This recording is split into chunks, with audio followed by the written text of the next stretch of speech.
Dobar dan, moje ime je Milorad Vujičić, dolazim sa Biološkog fakulteta Univerziteta u Beogradu i jedan sam od recenzenata udžbenika za 7. razred osnovne škole iz biologije. Pre svega želeo bih da se zahvalim autorkama ovog udžbenika koje su me pozvale da budem jedan od recenzenata, pored koleginica Maše Ane Kojanović i Violete Mitić.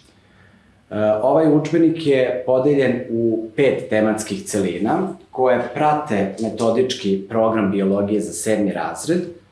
Ono što bih istakao jeste da svaka celina, pored teoretskog dela gradiva, je pokrivena vežbama koje prate gradivo i prate ishode učenika koji treba da ponesu nakon 7. razreda osnovne škole.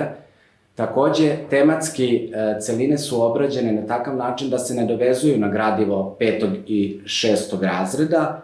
Sama kompozicija teksta odgovara uzrastu učenika, mogu da prate detaljno i jasno da prolaze kroz sve nastavne jedinice. Osvrnuo bih se na deo koji se tiče vežbi, koji učenike inicira na samostalni rad i donošenje zaključaka vezanih za različite pojave koje se tiču gradiva koje obrađuju tokom školovanja u 7. razredu.